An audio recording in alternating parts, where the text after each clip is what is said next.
Bonjour Maya Hattig, Bonjour Marie-Claire Capodisport. merci de votre présence dans cette émission qui parle de la juste place des femmes. Je l'ai dit en introduction, la juste place, c'est-à-dire normalement la moitié, hein, parce que c'est la moitié de l'humanité. Bon, alors juste avant vous, je recevais Aline Aubertin Mmh. qui dirige une école d'ingénieurs et qui a une association, qui préside une association femmes ingénieurs. Et vous n'avez pas entendu ce qu'elle disait, mais elle disait justement que je lui disais que le monde de la banque consommait beaucoup d'ingénieurs et avait besoin C'est vrai. d'ingénieurs. Elle me disait, et c'était assez pertinent, elle me disait oui d'accord, mais qui le sait? Alors je pose la question à la directrice générale de Oui, la Fédération des banques françaises, qui sait, au niveau des jeunes bien sûr, des jeunes filles et absolument. du milieu enseignant, etc., Mmh. qui sait que la banque est un gros consommateur, Oui. dans le bon sens du terme, d'ingénieurs? Alors, je pense qu'il y a beaucoup de clichés. Oui. L'un des clichés, c'est effectivement que les métiers de la banque sont des métiers d'hommes, Mmh. mais aussi que sur les marchés, ce sont des métiers scientifiques, des Ouais. métiers de mathématiciens. Donc en fait, l'image probablement, c'est Ouais. que, les banques recrutent des commerciaux Mmh. et des ingénieurs, Ouais. sans eux. Mmh. Or, la réalité est beaucoup plus variée Bien sûr. puisque les banques recrutent dans tous les métiers, c'est 40 000 Mmh. recrutements par an, à tous les Ouais. âges, puisqu'il y a des Mmh. rotations d'un métier à l'autre. Et puis, les femmes représentent aujourd'hui plus de la moitié des effectifs et la moitié des cadres. Et Mmh. ça a bougé très vite. Ça, c'est vrai.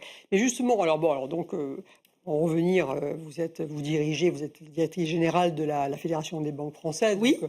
un point d'observation absolument idéal sur Mmh. l'ensemble de l'industrie, financière. Donc, justement et puis vous la connaissez depuis longtemps par même vos fonctions Mmh. antérieures.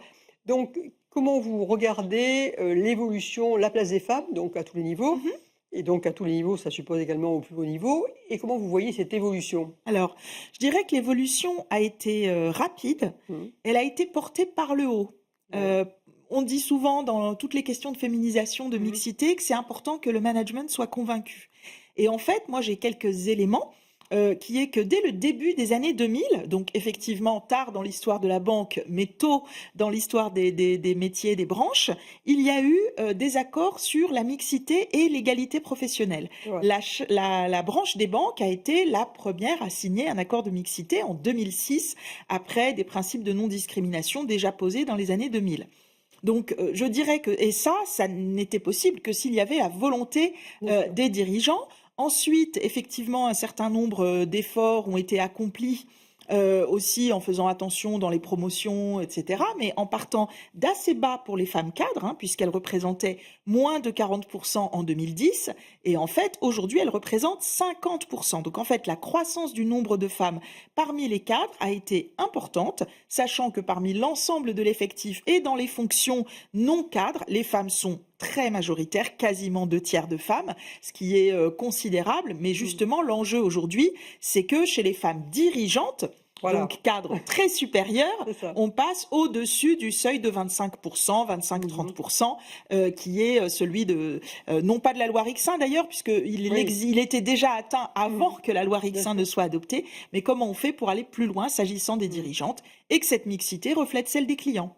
Tout à fait. Et alors pourquoi justement faut-il, d'après vous, qu'il y ait ce miroir entre la Mmh. société Oui. et la banque en général? Alors, je dirais finalement, vous, vous dites la juste place des femmes. Oui. Moi, j'aimerais en fait que cette question soit posée à l'inverse. Mmh. Pourquoi, dans certains métiers, dans certaines entreprises, c'est le contraire? En Mmh. fait, il faudrait que la nécessité de justifier change, de Oui. camp, hein, Mmh mh. ça c'est quand même un point. Ensuite, dans les métiers de service, quand on rend service tous les jours à des ménages, à des entreprises, les banques, tous les jours, elles accordent des crédits, tous les jours, elles ouvrent des comptes, elles traitent des opérations, des paiements. On le fait auprès des hommes et des femmes de façon indifférenciée. Donc c'est extrêmement important Mmh. que les salariés reflètent cette diversité de clients, parce que tout simplement, il y a un effet miroir qui est extrêmement important. Oui, bien sûr. Alors moi, je parle de juste place des femmes dans les Mmh, sphères de pouvoir. Alors absolument. j'insiste là-dessus, non pas Mmh, par volonté de pouvoir systématique, mais parce qu'effectivement, c'est parce qu'on est dans les sphères de pouvoir que ça peut infuser davantage. absolument. D'ailleurs, c'est ce que vous disiez en parlant de commencer par le haut. Et c'est vrai que, le monde de la banque a été beaucoup plus égalitaire au sens d'avoir, en Oui. termes de mixité, Mmh, un meilleur équilibre depuis très longtemps. Après, il y a une question de l'ambition des femmes au sein du monde, oui. financier, enfin comme Mmh, partout, mais mmh, en l'occurrence le monde financier. Et puis il y a Puis il y a les rôles modèles, donc ça, c'est un point important. D'ailleurs, vous êtes un rôle modèle, Ah non, non, c'est vous, mais Marie-Claire, la première de tous les rôles modèles. Non, non, il y a, je pense, effectivement, il y a un monde extrêmement masculin hein, Mmh, jusqu'aux années 2000-2010, y compris dans les sphères de pouvoir. Aujourd'hui, effectivement, les dirigeants des très grands groupes sont des hommes. Alors, je travaille avec eux tous les jours. Ce que je oui, peux vous dire, c'est qu'ils sont extrêmement respectueux de ces questions de mixité. Je me fais parfois justement reprendre parce que pour une nomination, je oui, ne propose pas de femmes, je ne propose que des hommes, etc. Donc, il y a régulièrement, je mmh, dirais, qu'ils me rappellent que c'est un élément important pour eux. Et ils sont très conscients aussi qu'il faut regarder ça dans les détails. Par exemple, sur les questions d'accès aux différents postes, les questions de rémunération. mmh, Quand on revient au sujet des ingénieurs, c'est majeur. oui, bien sûr. Pourquoi? Parce qu'il y a peu de Mmh, femmes ingénieurs, peu qui sont recrutées, même s'il y en a mmh, qui sortent des écoles, et ensuite, progressivement, elles ne restent pas forcément, elles ne continuent pas forcément. mmh, Et donc, au moment de l'accès aux sphères, les bien cercles sûr. les plus limités du Mmh, pouvoir, là, il y a beaucoup moins de femmes. Donc, il y a un enjeu très important à maintenir finalement cette motivation tout au long de la carrière, à compenser aussi le fait qu'il y ait moins de femmes au départ et à assurer des recrutements diversifiés. Ça, c'est majeur. Et puis, je dirais que dans la banque, la manière de tirer aussi vis-à-vis de l'extérieur, c'est par exemple à la Fédération bancaire, on fait beaucoup d'études, oui, non pas sur les femmes parmi nos effectifs, parce que ça, oui, on le fait, mmh, je dirais, de manière spontanée, c'est nos obligations sociales aussi, mais les femmes entrepreneurs. oui, Comment est-ce qu'on s'adresse à elles? mmh, Est-ce qu'il y a des spécificités? Est-ce qu'il y a des actions à mener? Les sujets, bien sûr, de services rendus aux femmes, le sujet des violences familiales qui touchent mmh, beaucoup plus les femmes que les hommes, même si des hommes sont également victimes, et des enfants. Mais sur ces sujets-là, effectivement, je crois qu'il y a une attention du fait de la mixité. mmh, Ça peut être aussi bien des hommes que des femmes qui s'intéressent à ces sujets, mais parce qu'on est mixte, on arrive à s'intéresser à un champ de sujets beaucoup plus large que oui, bien sûr. finalement du Bah, temps où les hommes étaient le entre eux. regard est plus équilibré nécessairement. Voilà, plus Pour large. revenir au sujet de l'entrepreneuriat que vous Oui. avez évoqué, qui est un sujet qui Mmh, me tient à cœur, puis en plus mmh, dans l'émission, c'est important puisque j'interviewe généralement, une dirigeante mmh, d'entreprise PME-TI, pour montrer qu'il en existe d'une part, parce que c'est pas très connu, même si le pourcentage reste faible, puisqu'en fait, vous savez très bien que le pourcentage en gros, évolue assez peu et que oui. quand on est dans le monde, non pas TPE mais PME et ETI a fortiori, on est plutôt à 10-15 Mmh, qu'à 30, comme on peut l'être, au sens global. Donc justement, dans cette matière-là, bon, moi je suis bien convaincue qu'il faut faire des choses mmh, différemment, enfin mmh, du moins avec une attention particulière. Mais justement, qu'est-ce que vous observez aujourd'hui au niveau de l'ensemble des banques, donc pas des oui. banques en particulier, Mmh, mais qu'est-ce que vous observez justement dans l'attention portée,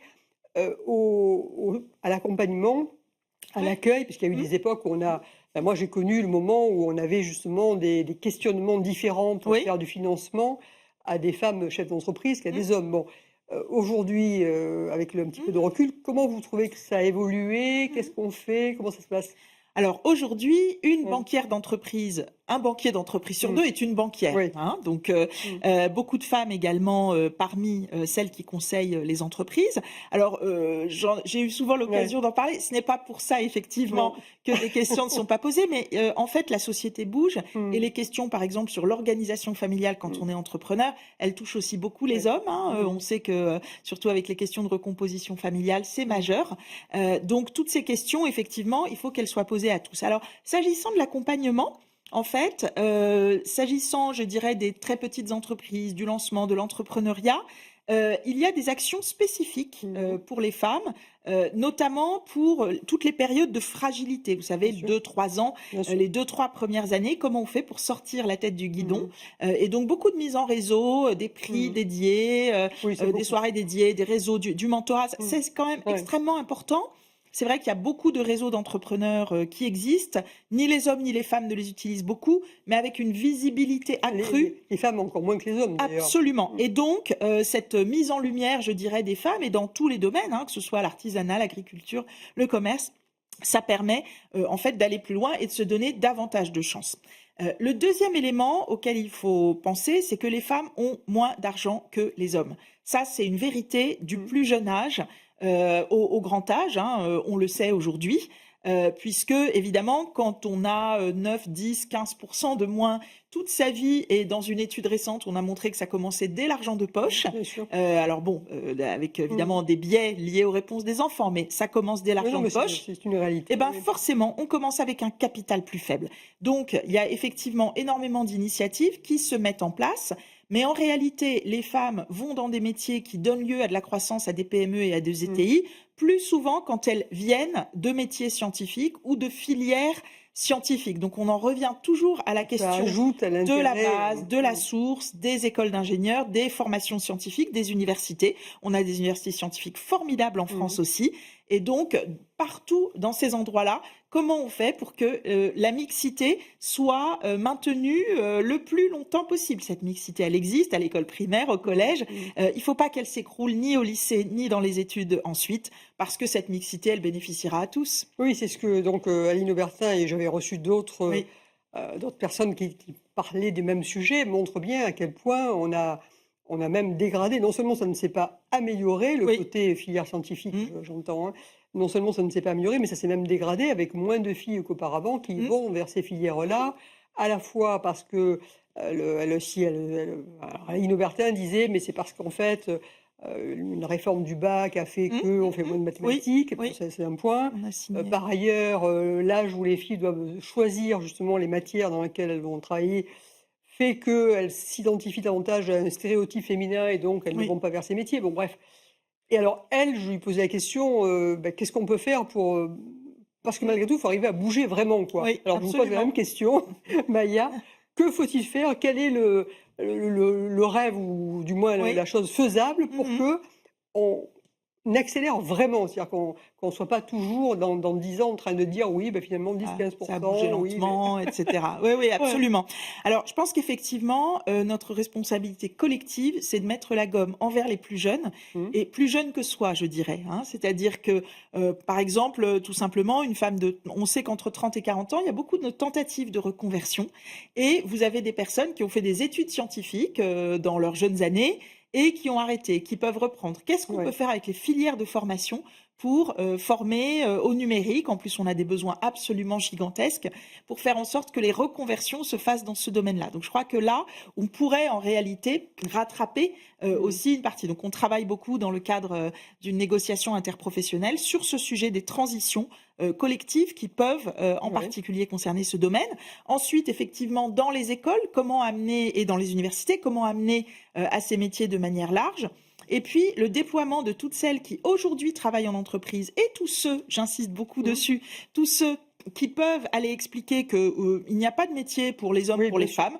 Tous les métiers sont ouverts à tous. Donc ça, c'est extrêmement important de l'expliquer dans les filières. Je constate aussi, pour discuter avec beaucoup de personnes dans l'enseignement Mmh. supérieur, hein, par exemple, la semaine dernière, j'étais avec des représentants de l'université Paris-Saclay, Mmh. qui est un de nos fleurons français, Absolument. extraordinaire fleuron J'ai français. reçu Estelle Yacoba quand elle était Voilà, présidente, voilà. de Paris-Saclay, Eh ben, absolument, oui. j'ai rencontré Ouais, son successeur ouais, ouais. et la directrice de la fondation, et vraiment, Mmh. par exemple, ils ont constaté que certaines filières pouvaient être plus attractives quand c'était des doubles licences. Exactement, elle avait expliqué ça, le double Voilà, cursus, où absolument. les filles vont davantage. Et je crois que Ouais. tout simplement, toutes ces idées, il faut les creuser, les mettre en Ouais. œuvre rapidement, montrer en fait qu'il n'y a pas ces tabous, et Mmh. puis que quand il y a des difficultés, oui, il y a des difficultés à un moment donné dans la vie professionnelle. D'abord, il y a aussi des droits. La non-discrimination, bien évidemment, aucune tolérance par rapport au sexisme et au harcèlement, que ce soit les hommes ou les femmes. Ça, tout simplement, ça permet d'accueillir. Mmh. Et puis ensuite, pour les promotions, les carrières professionnelles, ça s'envisage sur la vie. Il y a des périodes où on peut avoir envie de moins foncer, d'autres davantage. Et donc, tenir ce rythme dans la durée, je crois que ça nécessite beaucoup de solidarité et beaucoup de conviction, à la fois des hommes et des femmes. Moi, il y a beaucoup de femmes qui m'ont poussée, beaucoup d'hommes aussi. Et aujourd'hui, je ressens une très grande écoute sur ce sujet. Et donc, Mais c'est c'est vrai, encourageant. moi je vous rejoins tout à fait dans le côté, à la fois la prise de conscience, à la fois la volonté de faire. Donc je pense que ce Mmh, côté-là, bon, quelques exceptions près, on est mmh, mmh. sorti du bois. Mais en revanche, après, c'est encore une fois, c'est que ça se matérialise. On a Oui. toute envie, Mmh, tous mmh. envie que ça aille plus vite, que ça se fasse. Oui. Alors cela étant, j'avais reçu également, Valérie Lion qui a créé un média, qui est une journaliste qui a créé Mmh. Vive Mmh. Média et qui parlait justement de l'argent de poche Mmh. des filles, en fait, de Mmh. tout ce qui faisait qu'au départ, et on orientait moins les filles vers la gestion financière. Et elle parle de la relation avec l'argent, comme vous le Oui, faites. Et elle disait: «Mais finalement, c'est vrai que tout compte fait, ça ne fait que 60 ans. On a bientôt c'est l'anniversaire vrai, de qui la loi sur arrive l'autonomie. du droit au compte sans l'accord du mari». Oui, Donc absolument. c'est vrai que c'est à la fois, finalement récent, bon, mais Mmh. enfin, c'est vrai qu'on a malgré tout envie d'aller plus vite, plus loin, et j'aimerais bien que la prochaine fois, dans quelque temps, on puisse dire: «Bah, voilà, là, on a vraiment des avancées très Oui. significatives qui sont réalisées». Mmh. Je pense que beaucoup de banquiers ont Oui, dans leur, vie quotidienne, pour eux, la vision du patron, c'est la patronne, hein. oui. Mmh. Il y a énormément de Mmh. femmes, dans des fonctions, de direction, de Mmh. filiales, de Mmh. proximité, mais aussi, de direction, de Ouais, filiales, bien de sûr. régions et cetera. Donc ce sont, aussi, ça montre aussi une variété de modèles. Mmh. Je crois que ça, c'est un élément qui est, très important et puis, s'agissant des entrepreneurs, il y a des clichés qui ont la vie Mmh. dure, hein, que ce soit pour les hommes ou pour les femmes et en fait, bon, il y a toujours un débat, est-ce qu'il faut beaucoup en parler au risque de les ancrer ou est-ce qu'il faut Au arrêter d'en contraire. parler et foncer? Bon, écoutez, Donc voilà, moi je je crois pense que la on va solidarité est continuer à en importante. parler malgré tout, parce que c'est quand même pas mal de dire les choses. Voilà bon, mais merci pour Merci à vous. ce témoignage, cette conviction, cet Oui, engagement dans un métier que qui l'on ressent recrute. fortement. Je le redis. Et donc notre émission se termine, donc merci de l'avoir suivie. Je vous donne rendez-vous au mois prochain et j'aurai avec moi, Karine Lejeune, qui est une générale de brigade de la gendarmerie, donc un profil, très différent, très intéressant, et Sophie Zurquilla, qui est la directrice générale, du groupe Véridien, qui est dans le parapétrolier. Donc 2 sujets distincts, mais où les femmes seront également présentes et doivent être présentes. Merci.